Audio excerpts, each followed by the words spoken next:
Octopuses once escaped a lab using tools.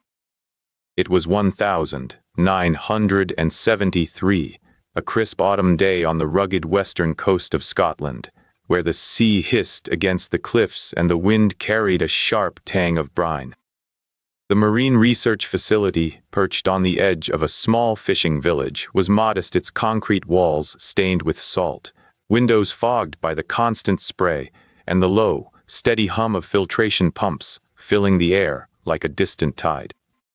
Inside, the water in Tank 7 rippled gently, illuminated by a soft, amber glow that made the shadows of the kelp and the silhouettes of the creatures within dance like living lanterns.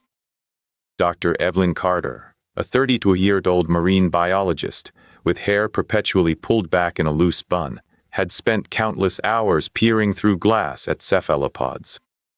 She had learned to read their subtle color shifts, to anticipate the sudden inking when they felt threatened, and to respect the quiet intelligence that seemed to linger just beneath the surface of their gelatinous bodies.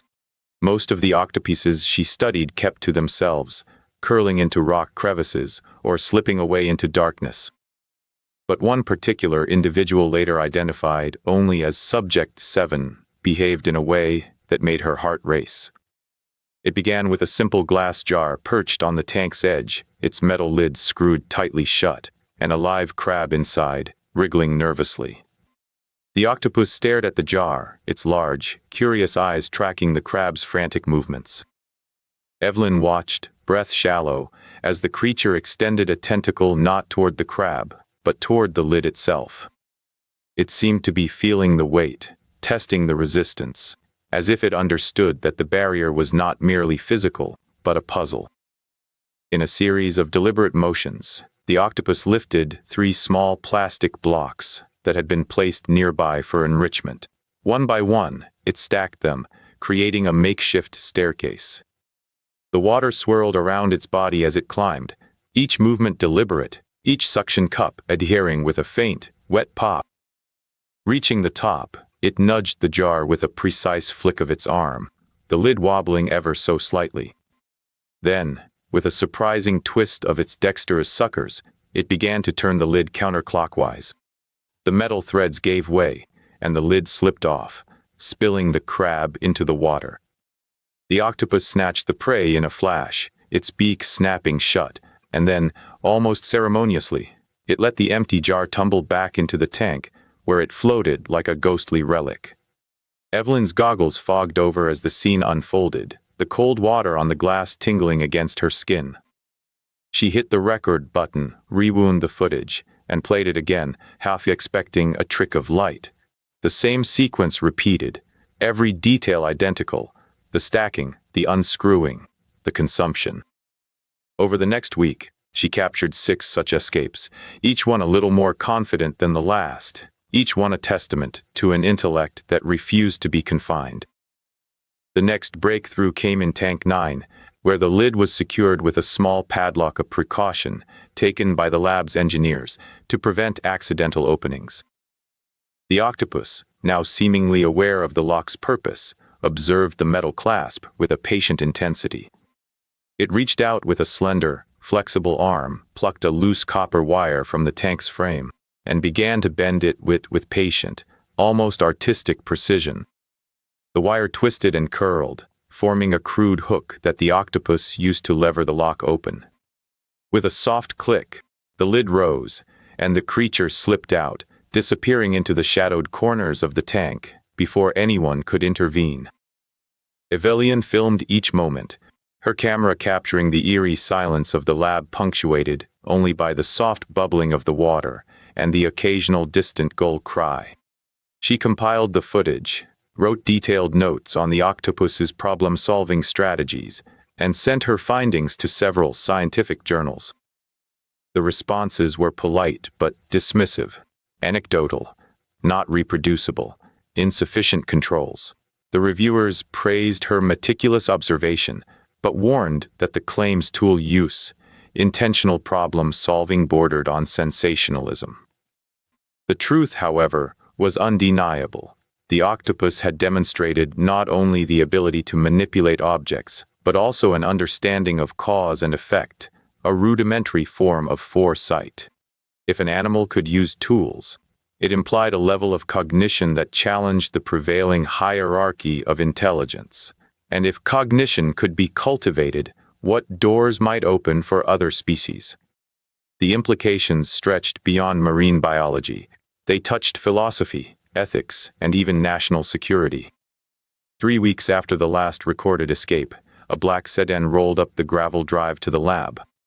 2 men in dark suits stepped out, their faces obscured by sunglasses, despite the overcast sky. They carried no badges, no identification, only an air of authority that made the hallway lights flicker.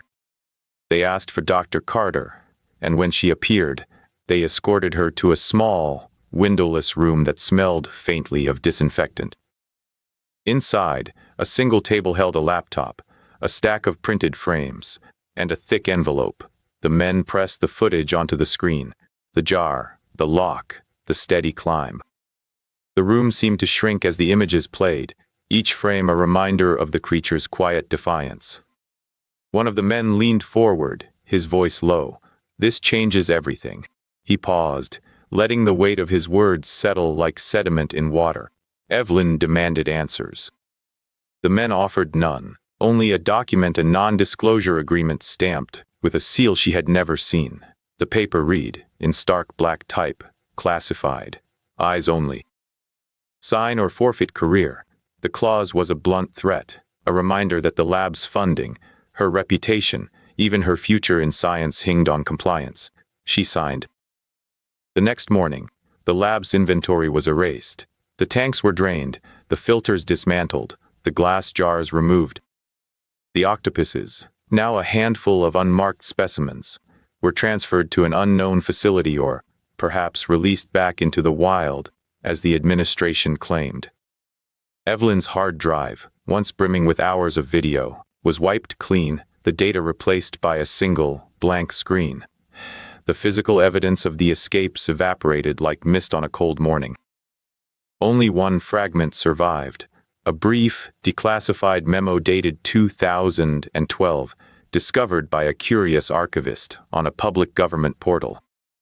The document contained just 2 sentences: Project Cephalopod. Behavioral results confirmed. Ethical concerns preclude further study. No names, no detailed data, no acknowledgement of the octopus's ingenuity, only a cryptic code name and an ominous warning. The loss of those records left a void, but the memory lingered in Evelyn's mind. She could still feel the cold slick of the water against her skin, hear the faint clink of metal as the lid turned, and see the deliberate glide of the octopus's arms as it solved each puzzle. The experience haunted her on quiet nights, when the waves crashed against the shore and the lighthouse beam swept over the dark sea. She would stare at the horizon, wondering how many other discoveries had been buried, how many other minds, human or animal, had been silenced to protect vested interests. The story of the escaped octopus is more than a tale of clever sea life. It is a reminder that truth often threatens those who cling to power. It shows how easily evidence can be erased, how a single document can become the gatekeeper of knowledge, and how curiosity can be both a beacon and a danger. As we look back at the faded memo, the question remains: what other secrets lie hidden beneath the surface of scientific ambition, waiting for a daring mind to uncover them? Search Project Cephalopod 1973. The memo's still online. What else are they hiding?